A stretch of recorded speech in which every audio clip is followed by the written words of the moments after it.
Mark കുറയുന്നതിൽ കുട്ടികളെ മാത്രം കുറ്റപ്പെടുത്തരുത്. മക്കളുണ്ടാവാൻ ധ്യാനത്തിനും തീർത്ഥാടനത്തിനും പോകുന്ന ദമ്പതികൾ കാരണം തേടി ദൈവത്തോളം ചെല്ലണമെന്നില്ല. പൊള്ളാച്ചിയിലെ മൈസൂരിലെയും കൃഷിസ്ഥലങ്ങളിൽ അതിനുള്ള ഉത്തരം കിടപ്പുണ്ട്.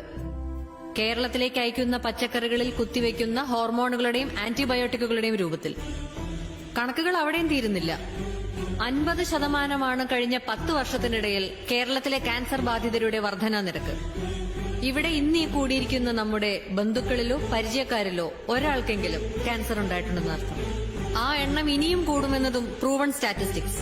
അതിൽ കുട്ടികളുണ്ടെങ്കിൽ ലുക്കീമിയയ്ക്കുള്ള സാധ്യത കൂടുതലെന്ന് മറ്റൊരു പേടിപ്പെടുത്തുന്ന കണക്ക്. ഇല്ല സർ, ജിമ്മിൽ കൊടുക്കുന്ന പണം കൊണ്ട് മാത്രം ആ പട്ടികയിൽ നിന്ന് ഒഴിവാകാൻ പറ്റില്ല. അതിന് ആഹാരം നന്നാവണം. ആഹാരം നന്നാവണമെങ്കിൽ വേറെ ഒരു കുറുക്കുവഴിയുമില്ല. വീണ്ടും മണ്ണിലേക്ക് ഇറങ്ങണം. ഒരൊറ്റ ബാൽക്കണി, ഒരൊറ്റ ടെറസ്, അല്ലെങ്കിൽ 1/2 സെന്റ് ഭൂമി. ഒരു വീട്ടിലേക്കുള്ള പച്ചക്കറികൾക്ക് അത് ധാരാളം. ആർക്കും സാധിക്കും. ഒരിക്കലും കഴിയില്ലെന്ന് കരുതിയിരുന്ന ഞാൻ ഇന്നേക്ക് 7ാം ദിവസം 2000 പേർക്ക് സദ്യ ഒരുക്കാനുള്ള വിഭവങ്ങൾ നൽകാൻ പോകുന്നു. വെറും 10 ടെറസിൽ നിന്ന്.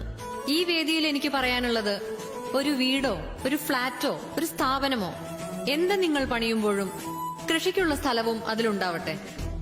നോക്കാൻ സമയമില്ല എന്ന് ഉടമസ്ഥർ പറഞ്ഞാൽ ആശുപത്രിയിൽ കിടക്കേണ്ടി വരുന്നതിന്റെ 100-1 സമയം വേണ്ടിവരില്ല എന്നവരെ ബോധ്യപ്പെടുത്തുക. ചെലവിനെ പറ്റി പറഞ്ഞാൽ മെഡിക്കൽ ബില്ലിനേക്കാൾ ഒരുപാട് താഴെയാണിതെന്ന് മനസ്സിലാക്കി കൊടുക്കുക. നമ്മുടെ തന്നെ വീടുകളിൽ, നമ്മുടെ തന്നെ ചുറ്റുവട്ടത്ത് നമ്മുടെ കുട്ടികൾക്കുള്ള ആഹാരം. ശിശുരോഗ വിദഗ്ധൻ അല്പം വിശ്രമിക്കട്ടെ. 10,000 സ്ക്വയർ ഫീറ്റിന്റെ സൗധം പണിതു എന്നതിനപ്പുറം ഒരു ചെടി നടാനിടമുള്ള വീടുണ്ടാക്കി എന്നതിനാവട്ടെ ലോകം നാളെ നിങ്ങളെ ഓർക്കുന്നത്, നിങ്ങളോട് നന്ദി പറയുന്നത്. നമസ്കാരം.